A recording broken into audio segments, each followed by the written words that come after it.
buenos días. Estamos en un nuevo encuentro digital de la Asociación AELEM. En esta ocasión vamos a charlar con la doctora Sonia Mayra Gómez Moreno, es neuróloga del Hospital Infanta Leonor de Madrid. Mayra, ¿qué tal? ¿Cómo estás? Buenos días. Buenos días. Y bueno, pues hoy vamos a charlar sobre el Tysabri. Mayra, ¿qué tipo de fármaco es el Tysabri? Pues el Tysabri es un anticuerpo monoclonal humanizado que se sintetiza en líneas celulares murinas a partir del ADN recombinante. ¿Qué quiere decir esto? Es un anticuerpo contra la alfa-4 integrina que expresan los linfocitos y es una molécula que le sirve para unirse a la molécula de expresión VCAM1 que expresan las células endoteliales de los vasos sanguíneos y a través de esos vasos penetran los diferentes tejidos. Esta VCAM1 está fundamentalmente expresada en el tejido cerebral, de tal manera que el natalizumab, el Tysabri, se une a la alfa-4 integrina y bloquea la unión de los linfocitos a las células endoteliales, bloqueando el paso de los linfocitos desde la sangre al cerebro. Y así disminuye la inflamación dentro del cerebro, que es la que provoca las placas de desmielinación. Muy bien, muy claro.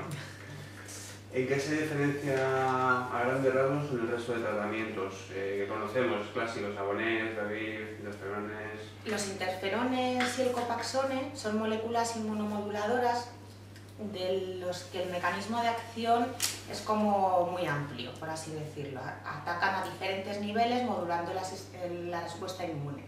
Sin embargo, el Tysabri, el natalizumab, es una molécula muchísimo más específica que va solamente contra un receptor, de tal manera que la acción que tiene es totalmente específica. Además, es el único anticuerpo monoclonal a día de hoy autorizado para el tratamiento de la esclerosis múltiple. Está pendiente de salir al Tuzumab, como todos me imagino que ya sabéis, que está aprobado por la Agencia Europea del Medicamento, pero a día de hoy en España el único anticuerpo monoclonal para la esclerosis múltiple es el natalizumab. ¿En qué se diferencia? ¿Qué es lo que hace este mecanismo de acción tan específico, el que sea un anticuerpo? Pues que es mucho más eficaz que el resto de los tratamientos que tenemos. De hecho, por ejemplo, el Agonés, los interferones, se sabe que reducen la tasa de brotes anualizada un 30% y el Tysabri está en torno al 68-70%. Es bastante más eficaz, ahora mismo es el tratamiento más eficaz que disponemos en el mercado en España para el tratamiento de la esclerosis múltiple. ¿A costa de qué? A costa de que tiene más riesgos. Ahora hablaremos de eso. Lo de la eficacia es una pregunta que tenía y me la has respondido. ¿Cada cuánto tiempo se pone el Tysabri? ¿Dónde se pone? Se pone de manera intravenosa, generalmente en el hospital de día, en una perfusión de 1 hora generalmente, cada 4 semanas. La siguiente pregunta, que es la de si es suficiente, se han hecho estudios farmacodinámicos en los que se ha visto que el Tysabri permanece en sangre, el natalizumab permanece en sangre durante al menos 12 semanas después de haber suspendido la medicación, con lo cual si después de 12 semanas hay medicación en sangre, pues a las 4 semanas claro que es suficiente el tratamiento para que sea eficaz. Nos preguntaba Mamel, una socia, que si un pinchazo cada 4 semanas era suficiente. Comentas que sí, ¿no? Que sí, se sabe que permanece en sangre bastante más tiempo. O sea, y luego el tema de quedarse en observación una vez que pasa la hora del medicamento. Se debe quedar inicialmente, fundamentalmente, por el riesgo de una reacción de hipersensibilidad, que aparece fundamentalmente en las 2 primeras infusiones, 2-3 primeras infusiones. ¿Es habitual? Un 1% de los pacientes. Sí, eso luego iba a comentarlo, lo comento más ampliamente cuando hablamos de los efectos secundarios. Carlos Gallego nos pregunta cuánto tiempo se puede estar con Tysabri, si tiene un fin de ciclo o es una medicación. Esa pregunta no la entendía muy bien, lo de fin de ciclo como otros tratamientos. Sí, que yo sepa, a día de hoy no hay ningún tratamiento que tenga un fin de ciclo, salvo la mitosantrona. Que la mitosantrona es por el problema de la cardiotoxicidad, que no se pueden dar más de 140 miligramos por metro cuadrado, pero es por un problema de toxicidad cardíaca, no porque es que ya se haya curado. El resto de los tratamientos de los que disponemos ahora mismo no tienen ningún fin de ciclo. El problema del natalizumab es que es una medicación relativamente nueva, entonces se dispone de muy poca experiencia, de muy pocos casos que hayan estado en tratamiento más de 4 años, pero inicialmente no tiene un límite de infusiones. ¿En qué casos se recomienda Tysabri? Eso es una pregunta que nos ha hecho un socio también. ¿Se puede usar como tratamiento de primera línea? Lo comentaba alguien el otro día que le acaban de diagnosticar esclerosis múltiple y automáticamente le recetaban Tysabri, ¿no? Eso es un síntoma de una posible evolución de la enfermedad, de que... según ficha técnica, el Tysabri tiene 2 indicaciones muy claras. Siempre en mayores de 18 años, que es en lo que está autorizado, y la primera indicación es en pacientes que, a pesar de que están con un tratamiento para la esclerosis múltiple y han hecho un curso adecuado con ese tratamiento, que generalmente suele ser de 1 año, presentan actividad de la enfermedad. ¿Y cómo se define esa actividad? Pues tener un brote, a pesar de haber estado 1 año con el tratamiento previo, y además tener una resonancia magnética en la que se vean al menos 9 lesiones hiperintensas en T2 o una que capte contraste, o también se define actividad de la enfermedad como un paciente que tenga más recaídas o recaídas más graves de las que tenía previamente a estar con la medicación. ¿Vale? Eso sería la primera indicación según ficha técnica. Y la segunda indicación es en pacientes recién diagnosticados de esclerosis múltiple que hayan tenido 2 brotes discapacitantes en el último año, que generalmente discapacitantes se suele asociar con ingreso hospitalario, ¿vale? Y que presenten al menos una lesión que capte contraste en la resonancia, o que tengan una resonancia hecha ahora en la que tengan más lesiones que en una recientemente hecha. ¿Y con secuelas, sin secuelas? Las secuelas no están dentro de las indicaciones. No tiene nada que ver. ¿Puede haber recuperado el brote completamente? Puede haber recuperado completamente del brote, pero que haya sido un brote grave, que no le haya permitido estar en su casa o ir al hospital de día a ponerse tratamiento con los corticoides, por ejemplo. Eso se considera un brote incapacitante. Con el que haya tenido 2 es suficiente para poder poner el tratamiento. ¿Se considera que es una esclerosis múltiple más grave por eso? Se piensa que personas que tienen más brotes al inicio de la enfermedad tienen más probabilidad de tener una esclerosis múltiple más agresiva, con lo cual, al tener una enfermedad más agresiva, podemos asumir más riesgos con el tratamiento. Por eso en esos casos sí que se pone el natalizumab como primera línea. No es que esté peor, no, es que tu enfermedad tiene más pinta de que va a ser más agresiva que en otros pacientes. Entonces el médico está dispuesto a asumir más riesgos y el paciente también está dispuesto a asumir más riesgos. Vale. Una pregunta sobre muchos de los grandes olvidados de la enfermedad, son las formas progresivas, ¿no? Tanto los realizan brotes y pasan por una progresiva como la esclerosis progresiva primaria, ¿no? Nos comenta Angélica González si hay estudios con Tysabri para formas progresivas de la enfermedad. Lo que yo he estado revisando es que se han hecho varios estudios y hay uno, el más importante, que está en marcha, que ha reclutado a 850 pacientes en 15 países para formas secundarias progresivas y primarias progresivas. Se ha terminado de reclutar a los pacientes, pero todavía se está completando el periodo de seguimiento y no se ha finalizado ese estudio. Tendremos datos, me imagino, que de aquí a un par de años. De los que ya hay hechos, uno de los estudios iniciales, fase 2, es decir, de los que se utilizan para ver qué dosis es más adecuada, metía pacientes con esclerosis múltiple remitente recurrente y con secundaria progresiva con brotes. Pero los resultados finales no se dividían entre a ver si los pacientes que tenían remitente recurrente han ido mejor o los secundaria progresiva han ido mejor. Solamente se fijaban en la dosis del natalizumab. De todas maneras, el resultado global es a favor del natalizumab, o sea que se puede deducir que podría tener algún efecto beneficioso en pacientes con una esclerosis múltiple secundaria progresiva. En el ECTRIMS que hubo hace 2 años, en la reunión de la Sociedad Europea de Esclerosis Múltiple, se presentó un póster de un estudio con 24 pacientes, 12 con esclerosis múltiple secundaria progresiva y 12 con esclerosis múltiple primaria progresiva, de los que solamente terminaron 16 el estudio, o sea que estamos hablando de muy pocos pacientes. A todos ellos se les dio natalizumab. Las medidas en este caso son diferentes, no miran a ver la tasa de brotes porque son pacientes que obviamente no tienen brotes, pero sí que parece que se vio que había una tendencia a mejorar la discapacidad, había una disminución de la atrofia cerebral y de medidas de daño celular que se ven con técnicas de resonancia magnética no convencionales, la transferencia de magnetización, etcétera, que solamente hay en centros muy especializados. Es un estudio pivotal, con muy pocos pacientes, como he dicho, pero bueno, que inicialmente parece que sí que dio buenos resultados.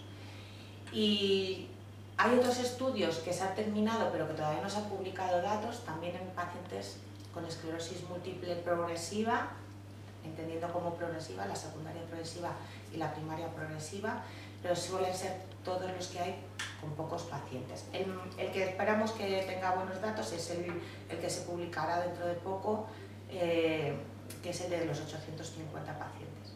Estaremos atentos.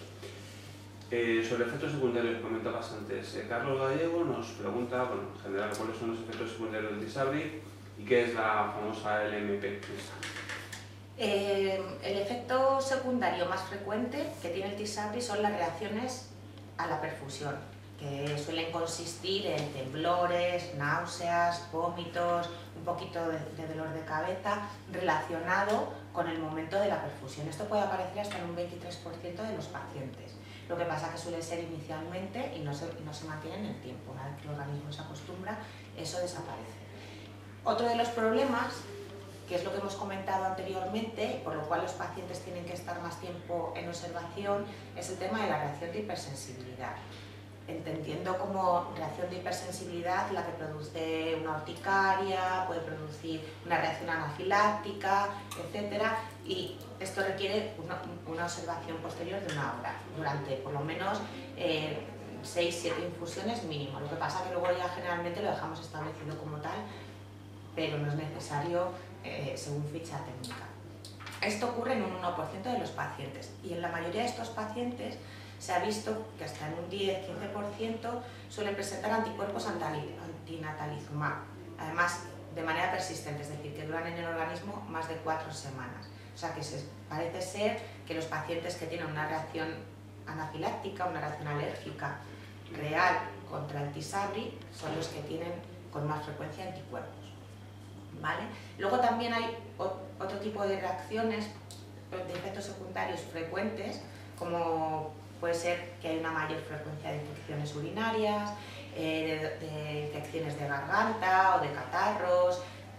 Hay pacientes que se quejan de dolores en las articulaciones, incluso en algunos casos se ha podido ver algún tipo de síndrome febril.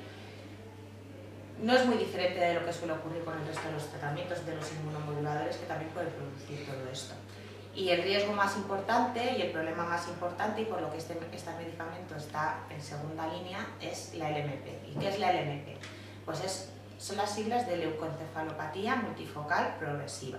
¿Y qué es esto? ¿Qué quiere decir esto? Pues es una enfermedad que está producida por un virus que se llama el virus JC, que es un virus ubicuo, es decir, probablemente muchos de nosotros entramos en contacto con él cuando somos pequeños, que no nos produce prácticamente síntomas, porque en personas que son inmunocompetentes, que tienen un sistema inmune normal, no suele producir prácticamente síntomas más allá de un catarrillo, pero que una vez que hemos entrado en contacto con él, se queda en la sangre. Se queda en el organismo, se puede quedar en las amígdalas, en el bazo, en la médula ósea, en diferentes sitios, y se queda ahí de por vida sin producir ningún tipo de problema en la población normal.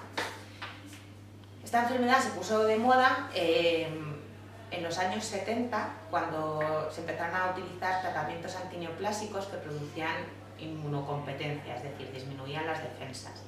Y posteriormente, con el VIH, se puso también más de moda todavía, porque son pacientes que al disminuir las defensas, el virus está como más libre, se puede reactivar y es cuando produce esta enfermedad, la leucoencefalopatía multifocal progresiva. ¿Qué ocurre en pacientes que están en tratamiento con el Tysabri? Pues que lo que tienen es, como el natalizumab lo que hace es bloquear la entrada de los linfocitos al cerebro, lo que se produce es como una especie de inmunodepresión del cerebro como tal, de tal manera que el virus que esté en el cerebro puede crecer a sus anchas y producir esta enfermedad, que afecta fundamentalmente a los oligodendrocitos, que son los que producen la mielina y produce lesiones desmielinizantes. Son diferentes a las que produce la esclerosis múltiple, bastante diferentes, y por una resonancia se pueden diferenciar bastante bien este tipo de lesiones. Los síntomas también suelen ser diferentes porque suelen cursar más con una hemiparesia, que es muy difícil y muy raro que aparezca en una esclerosis múltiple, trastornos del lenguaje, que no me salen las palabras, pero de verdad, que no es que me quedo bloqueado y no me sale, no, que tiene un problema en la emisión del lenguaje. Son avisos de una posible LMP y todo eso. Exactamente. Trastornos conductuales y cognitivos, como que está más atontado, más un enlentecimiento en el pensamiento, e incluso puede llegar a producir una cosa que se llama ceguera cortical, y es que el paciente no ve aunque le parece que vea, que son síntomas que en la esclerosis múltiple se ven muy raramente y en esta enfermedad son muy frecuentes. ¿Y tiene mal pronóstico la LMP? Tiene mal pronóstico, sí.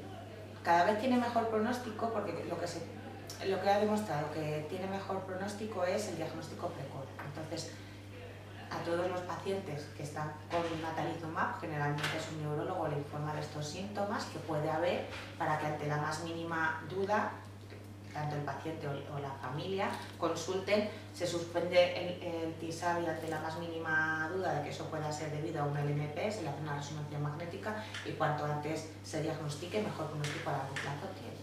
¿Y qué factores pueden influir en esta LMP? Aparte del virus JC... El fundamental es el virus JC, porque si no tenemos virus JC, esto es imposible que se desarrolle.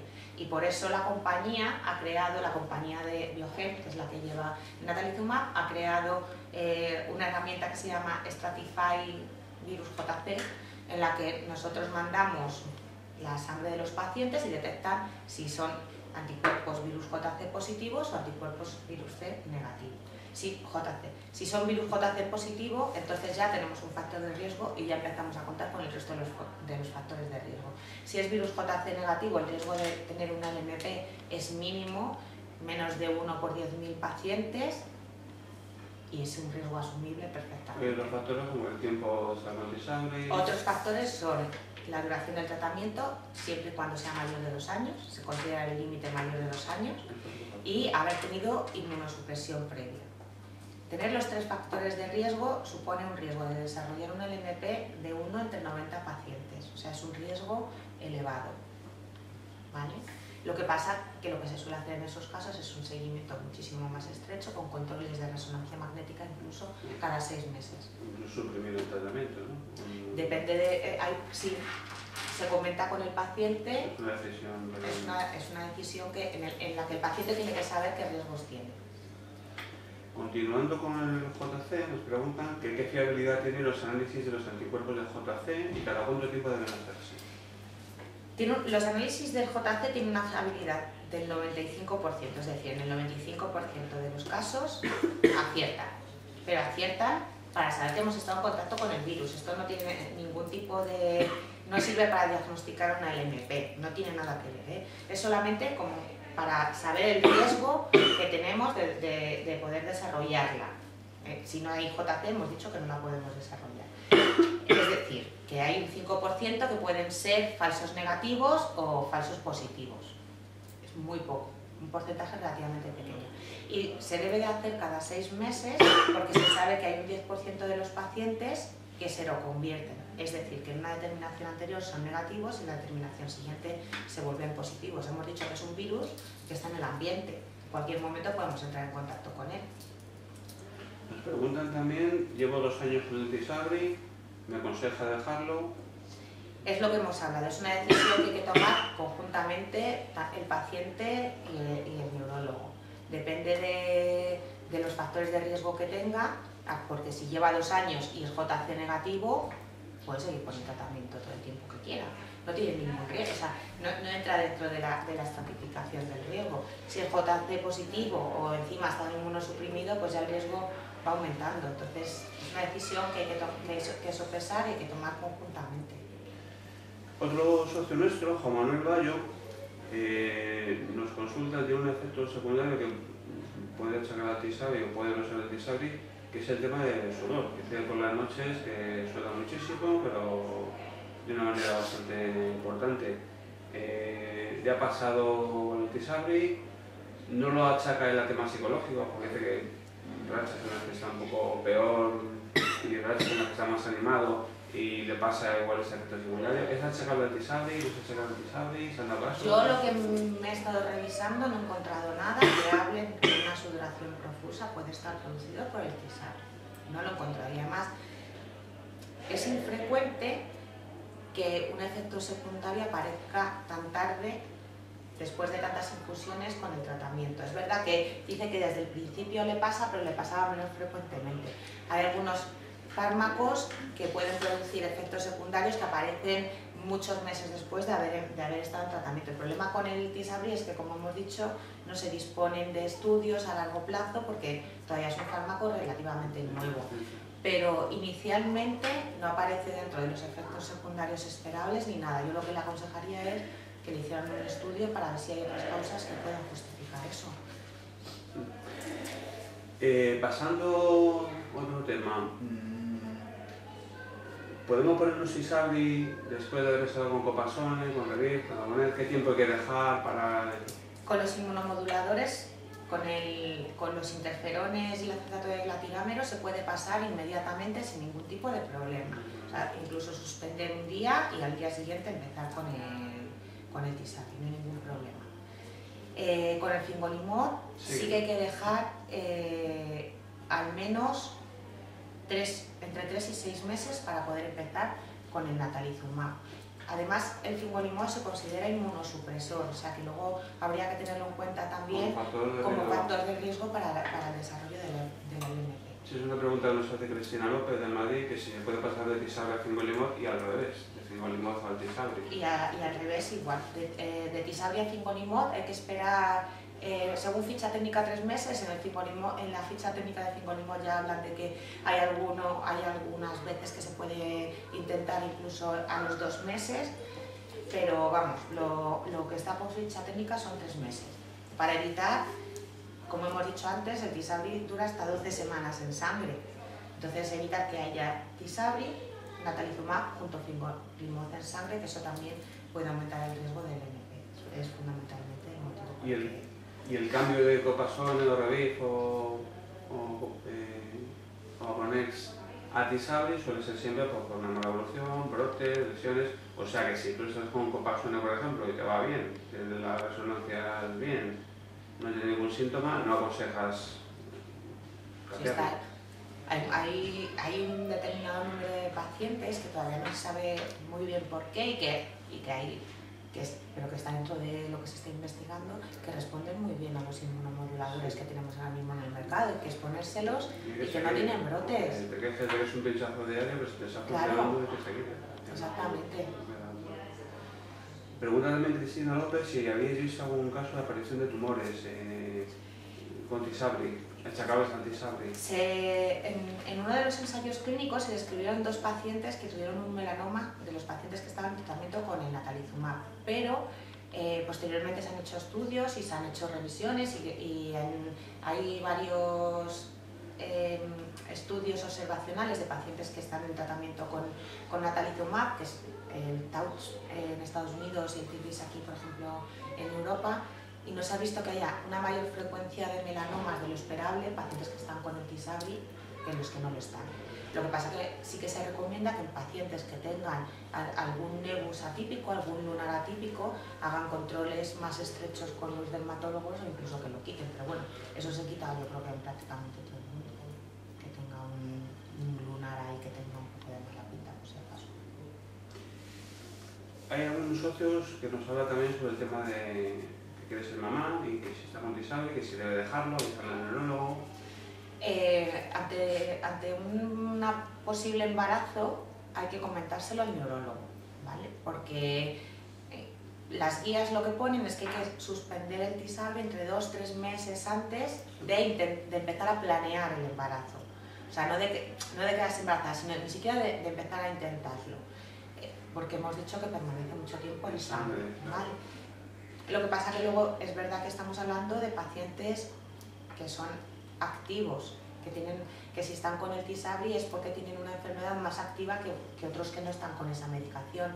Entonces, aunque por ficha técnica no está establecido y en cuanto hablan de embarazo hay que dejarlo, hay algunos neurólogos que lo que hacen es mantener el tratamiento hasta el embarazo, para evitar que haya brotes en esa temporada en la que se está intentando quedar embarazada. El embarazo es protector para el tema de los brotes, o sea que luego durante el embarazo supuestamente no se va a tener ningún brote. Hay un estudio hecho en pacientes que a pesar de estar embarazadas seguían con brotes y se les puso Tysabri en el tercer trimestre, con infusiones mensuales en el tercer trimestre. Y se vio que de 9 nacidos vivos, o sea, de 9 niños que nacieron bien, 8 tuvieron problemas hematológicos, desde que tenían un poquito bajas las plaquetas hasta que tenían una anemia hemolítica, que ya es un problema un poquito más complicado. Es sopesar siempre el riesgo-beneficio, en función de lo agresiva que esté siendo la enfermedad en ese momento. Para ser papá no habrá ningún problema, nada, no hay que avisar. No va por semen, no tiene... Una pregunta sobre niños. Hay pocos casos, pero sí es cierto que los hay en niños y adolescentes con esclerosis múltiple, ¿no? ¿Se ha recomendado ponerles Tysabri? ¿No está recomendado? En ficha técnica la indicación es para mayores de 18 años. Se puede pedir por uso compasivo y la verdad es que en mayores de 16 años cada vez hay más experiencia. En las asociaciones de neurólogos infantiles, de neurólogos pediátricos, están haciendo estudios para utilizar la medicación en niños, pero todavía no hay datos y son estudios que siempre son más comprometidos éticamente que cuando se utilizan en adultos. Estamos pendientes de que salgan resultados, no se sabe nada. Bueno, ya abusando de tu movilidad, una última pregunta, Mayra, sobre el tema, todos los que hemos estado con Tysabri, notamos que te encuentras mejor, que para haber estado un tiempo previo con brotes anuales, de repente estás con Tysabri, estás 2 años, 3 años estupendamente sin un brote y la sensación es que te encuentras muchísimo mejor que antes, ¿no? ¿Hay algún papel regenerador en Tysabri o es simplemente que no tiene brotes y por eso tu cuerpo...? Se ha visto que pacientes que estaban que tienen un EDSS de 3,5, por ejemplo, empiezan con el Tysabri, le puede bajar el EDSS hasta medio punto.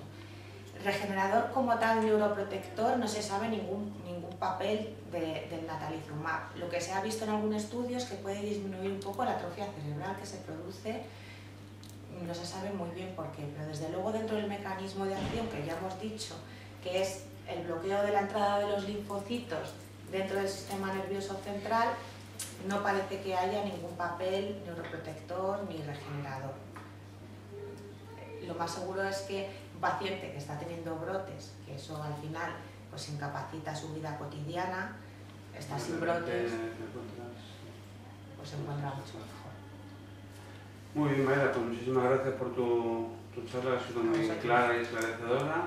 Y bueno, pues nada, nos vemos en el siguiente encuentro digital. Muchas gracias.